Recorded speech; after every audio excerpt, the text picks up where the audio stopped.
एक बार फिर से आप सभी का स्वागत है आपके अपने YouTube channel SS life time में। गाइस देखिए, यूपी बोर्ड का जितने भी बच्चे एग्ज़ाम देने वाले हैं उनके लिए एक विशेष वीडियो मैं बना रहा हूं, जिससे उनका अच्छा परसेंटेज आ सके, अच्छी मेरिट बन सके हाई स्कूल में। तो इससे मैं एक मॉडल पेपर आपको बताने वाला हूँ हिंदी का, जो कि वेरी इंपॉर्टेंट है। हिंदी में कम से कम अगर इतना आप कवर कर लेते हो जितना मैं बताऊँगा, तो कम से कम आपके 50 नंबर तो क्लियर हो जाएंगे। ठीक है, तो बच्चों बिना समय को व्यतीत किए हम स्टार्ट करते हैं। और गाइस, अगर आप मेरे यूट्यूब चैनल पर नए हैं तो प्लीज़ यार चैनल को सब्सक्राइब कर लीजिए। मैं आपके लिए इतनी मेहनत करता हूं, तो क्या आप एक बटन को प्रेस नहीं कर सकते, चैनल को सब्सक्राइब नहीं कर सकते?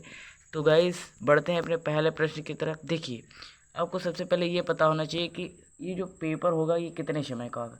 ये 3.25 घंटे का पेपर होगा। सॉरी, 15 मिनट आपको पढ़ने के लिए मिलेंगे और 3 घंटे का एग्ज़ाम होगा आपका। ठीक है, तो पहला प्रश्न क्या कर रहा है, हम प्रश्न पढ़ते हैं और बढ़ते हैं अपने क्वेश्चन की ओर।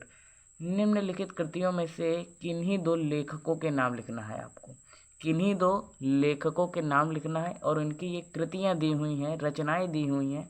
अगर आप इतना कर लेते हो तो आपका 1 नंबर क्लियर हो जाएगा। ठीक है, दो अगर रचनाएं आप लिखते हैं, उनके लेखकों के नाम, तो आपके 1 नंबर क्लियर हो जाएगा आपका। ठीक है, बाण भट्ट की आत्मकथा नंबर 1, पंचपात नंबर 3, आवारा मसीहा और नंबर 4, सेवा सदन। इन चार में से आपको किन्हीं दो लेखकों के नाम लिखना है। खा प्रश्न क्या कह रहा है, पहले का खा प्रश्न, निम्नलिखित कथनों में से कोई एक कथन सही है, उसे पहचान कर लिखिए। इन कथनों में से 4 कथन दिए गए हैं, इनमें से एक कथन सही है, आपको छांट कर लिखना है सही कथन को। देखिए, पहला क्या है, मैला आंचल के लेखक फणीश्वर नाथ रेणु जी हैं। दूसरा, इंद्रजाल जयशंकर प्रसाद का नाटक है।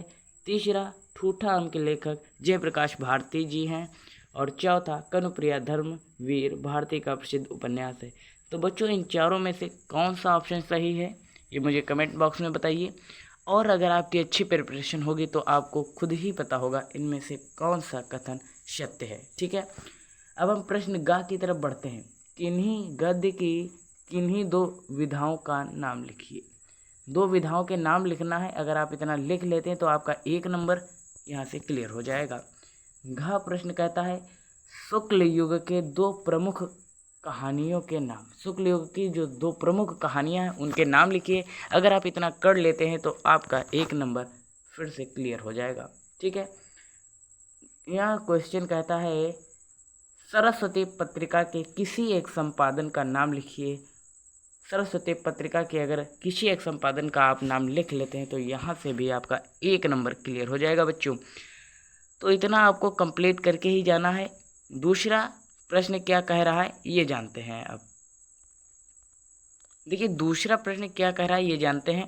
क्या कह रहा है, छायावाद युग के किन्हीं 2 प्रवृत्तियों का उल्लेख कीजिए। जो छायावाद की 2 प्रवृत्तियां हैं उनका उल्लेख कीजिए। और अगर आप ऐसा कर लेते हैं तो आपके यहाँ से 2 नंबर बच्चों क्लियर हो जाएंगे। ठीक है, उसके बाद प्रश्न 2 का खा प्रश्न क्या कह रहा है। ठीक है, ये देखते हैं। प्रश्न 2 का खा प्रश्न कह रहा है, रीतिकाल के 2 प्रमुख कवियों के नाम लिखिए। देखिए, जो रीतिकाल के 2 प्रमुख कवि हैं, अगर उनके आप नाम लिख लेते हैं तो यहाँ से भी आपके 2 नंबर क्लियर हो जाएंगे। ठीक है, गा प्रश्न क्या कह रहा है, निम्नलिखित रचनाओं में से किन्हीं 2 रचनाओं के नाम लिखिए। देखिए, रचना दी गई, इनमें से किन्हीं 2 रचना का नाम लिखना है। और अगर आप लिख लेते हैं तो यहाँ से 1 नंबर और क्लियर हो जाएगा। ठीक है, नंबर 1 रचना क्या दी हुई, आंगन के पार द्वार। दूसरी दी है उर्वशी। तीसरी दी है कला और बूढ़ा चांद। चौथी दी है युगांत। अगर इनका आंसर आप नहीं कर पा रहे हो तो मैं इनका सोल्यूशन नेक्स्ट वीडियो में दे दूंगा। ठीक है, तीसरा प्रश्न क्या कह रहा है, निम्नलिखित गद्यांश के आधार पर दिए गए प्रश्नों के नाम दीजिए। ठीक है, गद्यांश के आधार पर इन प्रश्नों के नाम दीजिए और इनका उत्तर दीजिए। देखिए, जो कह रहा है वही आपको करना है और यहाँ से आपके फिर 6 नंबर क्लियर हो जाएंगे। ठीक है, देखिए, ये गद्यांश आपको पढ़ना है। कुसंग का ज्वर सबसे भयानक होता है, यह केवल नीति और सद्व्रात का ही नाश नहीं करता बल्कि बुद्धि का भी क्षय करता है। ठीक है, किसी युवा पुरुष की संगत यदि बुरी होगी तो हत उसके पैरों में बंधी चक्की के समान होगी, जो निरंतर अवनति के गड्ढे में गिराती जाएगी। और यदि अच्छी होगी तो सहारा देने वाली बाहु के समान होगी, जो निरंतर उन्नति की ओर उठाती जाएगी। देखिए, पहला है प्रश्न कि गद्यांश का संदर्भ लिखिए। अगर आप गद्यांश का संदर्भ लिख लेते हैं तो यहाँ से 2 नंबर क्लियर हो जाएंगे। गद्यांश लिखने से आपके 2 नंबर क्लियर हो जाएंगे। उसके बाद कह रहा है अंशों की व्याख्या, इसकी व्याख्या करेंगे, फिर 2 नंबर क्लियर हो जाएंगे। और कह रहे हैं कुसंग का ज्वर का भयानक क्यों कहा गया है, अगर ये आप लिख लेते हैं तो 6 नंबर यहाँ से आपके क्लियर हो जाएंगे। ठीक है बच्चों, तो अच्छे से पढ़ के जाना। ये सभी जितना मैं आपको बता रहा हूँ यहीं से सभी क्वेश्चन बनने वाला है यूपी बोर्ड का।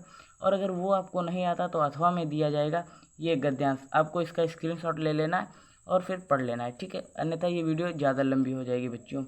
चौथा प्रश्न क्या करा है, निम्नलिखित पद्यांशों में किसी एक संदर्भ की व्याख्या कीजिए। ठीक है, किसी एक संदर्भ की व्याख्या करने को कह रहा है। पहला क्या दिया है, काव्य सौंदर्य भी उसका लिखना होगा। उधो मन न भय 10-20, एक हु तो सो गयो श्याम संग को अवराधे ईश, इंदी शिथिल भई केशव बिनु, ज्यों देही के बिन शीश, आशा लागे रहित तन श्यामा, जीवाहि कोटि बरीम, तुम तो सखा श्याम सुंदर के सकल जोग के ईश, सुर हमारे नंदन नंदन बिनु और नहीं जगदीश।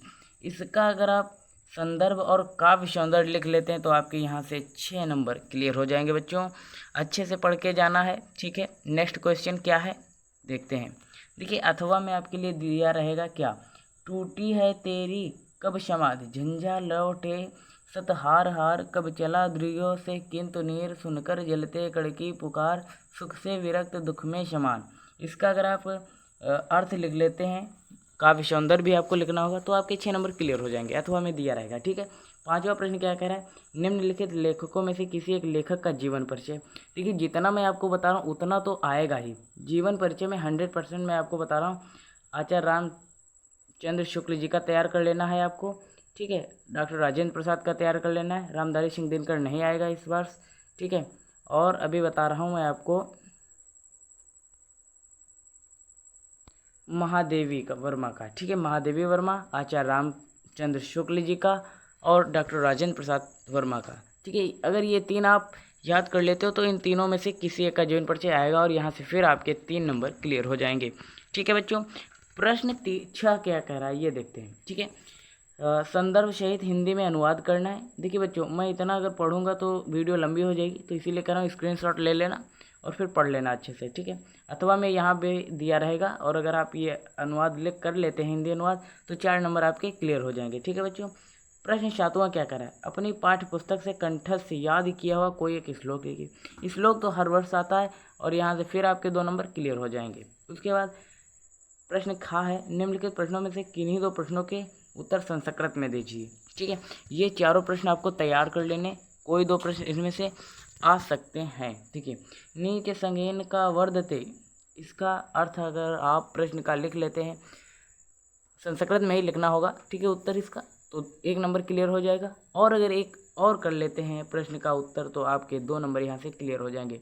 दूसरा क्या है, पदेन बिना किम दूर यात, और तीसरा है वाराणसी किमर्था प्रसिद्धा, और चौथा है गीतायाम का संदेशा। ठीक है, तो इन प्रश्नों का अगर आप आंसर दे लेते हैं तो यहाँ से आपके 2 नंबर एक बार फिर से क्लियर हो जाएंगे बच्चों। ठीक है, प्रश्न 8 यहाँ से अब चलती है आपकी ग्रामर ऑल टोटल। ठीक है, सभी ग्रामर होंगी और ग्रामर तो बहुत ही सरल होती है बच्चों। देखिए हास्य अथवा करोड़ रस की परिभाषा लिखकर उसका एक उदाहरण दीजिए। ठीक है, 100% बच्चों आएगा ये मैं कह रहा हूँ, और यकीन ना हो तो अभी मेरी बात को लिख लीजिए और एग्ज़ाम के बाद फिर मुझसे कहना। ठीक है, हास्य रस और करोड़ रस की परिभाषा 100% आने वाली है उदाहरण सहित लिखने के लिए।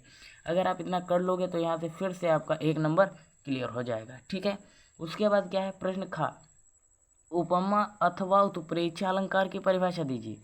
ठीक है, उपमा और उत्प्रेक्षा अलंकार की परिभाषा आने वाली है, और अगर इतना आप कर लेते हो तो 2 नंबर 4 फिर से क्लियर हो जाएंगे। ठीक है, उपमा और उत्प्रेक्षा अलंकार की परिभाषा लिखिए और उनका एक एक उदाहरण दे दीजिए। ठीक है, इतना अगर आप कर लेते हैं तो 2 नंबर यहाँ से क्लियर हो जाएंगे।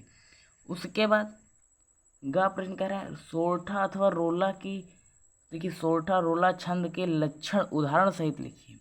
देखिए हास्य रस, उपमा, उत्प्रेक्षा, रोला, सोरठा, छंद, ये आपको 4-5 चीज़ें याद करके ही जाना है, 100% आएंगी और यहाँ से फिर आपको 6 नंबर दिलवा सकती हैं। अगर आप तैयार नहीं करेंगे तो 6 नंबर आपको नहीं मिलने वाले। नवा प्रश्न क्या कह रहा है, निम्नलिखित उपसर्गों में किन्हीं तीन के मेल से एक शब्द बनाना है। तीन उपसर्ग का यूज करके एक एक शब्द बनाना है। देखिए पहला उपसर्ग दिया रहेगा निर, दूसरा अनु, चौथा अ और उप, अभि, परि। इन सभी से आपको एक एक उपसर्ग बनाना है। देखिए उपसर्ग होता क्या है, किसी शब्द के पहले जो जुड़ता है। जैसे मान लीजिए अभी है और मान एक शब्द है, उसमें जुड़ गया अभिमान, तो शब्द का अर्थ बदल जाएगा कि नहीं। तो अब उपसर्ग ये होता है, मैंने शॉर्ट में आपको बता दिया, ठीक है। उसके बाद आपको समझ लेना है।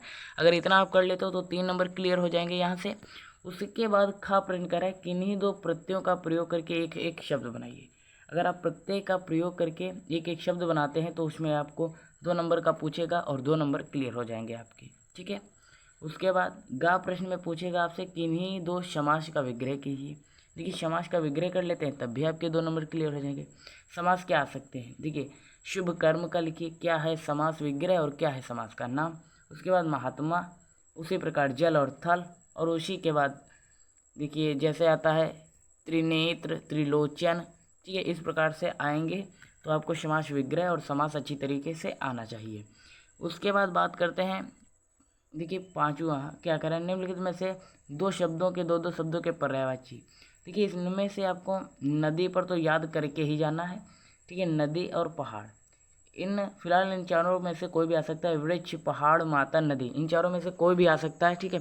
लेकिन नदी के चांसेस ज़्यादा रहते हैं, हर बार पूछा जाता है। और अगर आप इतना कर लेते हो तो यहाँ से एक बार फिर से आपके 2 नंबर क्लियर हो जाएंगे, ठीक है। और 10वां प्रश्न कह रहे हैं, निम्नलिखित में से किन्हीं दो में संधियों का वर्णन करना है, संधि का नाम लिखना है, ठीक है। लृ धन आकृति, दूसरा मत धन एक्यम, और तीसरा है तद धन एव, और चौथा है गुरु धन आदेशा। इनमें आपको संधि का नाम लिखना है और संधि विच्छेद भी करना है, ठीक है। खा प्रश्न क्या कह रहा है, सप्तमी विभक्ति के एक वचन इनमें लिखना है, ठीक है। मति और नदी, इनके शब्द रूप याद करके ही आपको जाना है, बिना याद किए नहीं जाना है। यहाँ से आपका 2 नंबर का पूछेगा और आपके 2 नंबर क्लियर हो जाएंगे। नदी के शब्द रूप आपको याद होने चाहिए, ठीक है बच्चों। उसके बाद क्या है, देखिए उसके बाद आपको याद क्या करना है। गा प्रश्न कह रहे हैं, निम्नलिखित में से किसी एक धातु के लकार पुरुष वचन को लिखिए। देखिए अगर आप पठति के 5 जो लकार होते हैं उनको याद कर लेंगे तो आपको ये क्वेश्चन नहीं फंसेगा, कोई भी फिर पूछे तो यहाँ से आपके 2 नंबर क्लियर हो जाएंगे। देखिए चाहे आपको पेठा के लिखना हो, हसत के लिखना हो, पचेताम हो, दृश्याम हो, देखिए ये पूछ किसके रहा है, इनमें से किसी एक का लिखना है आपको, ठीक है। उसके बाद 2 संस्कृत में अनुवाद करने, देखिए हिंदी में आएंगे आपको उनको संस्कृत में ट्रांसलेट करना है। अगर आप इतना कर लोगे तो 2 नंबर क्लियर हो जाएंगे। पहला क्या आ सकता है, पेड़ से पत्ते गिरते हैं, ठीक है। दूसरा अपना कर्तव्य शीघ्र करो, तीसरा मार्ग के दोनों ओर भवन थे, और चौथा प्रयाग में गंगा यमुना का संगम है। देखिए ये आ सकता है, प्रयाग में गंगा यमुना का संगम है, ये अक्सर पूछ लिया जाता है, ठीक है। और 11वां प्रश्न किस प्रकार का आएगा, देखिए विषयों में किसी एक विषय पर निबंध लिखना। भाई साहब अब इतने तो छोटे आप हैं नहीं कि आप निबंध भी ना लिख सको, देखिए पढ़ के जाना है बस, ये थोड़ी याद करना है। इतना तो आपको कॉन्फिडेंस में रहना चाहिए कि निबंध तो लिखे। निबंध का मतलब होता है अपने भाव प्रकट करना, ठीक है, किसी टॉपिक पे। तो हाई स्कूल कोई छोटी क्लास नहीं होती, उसमें अपने भाव प्रकट करना है आपको और वही लिखना है। और इतना अगर आप अच्छे से कर लेते हो तो 6 नंबर आपके क्लियर हो जाएंगे। और 12 प्रश्न 12 क्या है, प्रश्न संख्या कि कह रहा है विद्यार्थी अपने निर्धारित खंड काव्य के प्रश्नों के उत्तर लिखे। उसमें कर्मवीर भरत हर वर्ष पूछा जाता है, ये आपको याद करके जाना है और यहाँ से भी आपके 3 नंबर क्लियर हो जाएंगे बच्चों। ऐसी ही इंटरेस्टिंग वीडियो के साथ मिलेंगे नेक्स्ट वीडियो में। जय हिंद, जय भारत।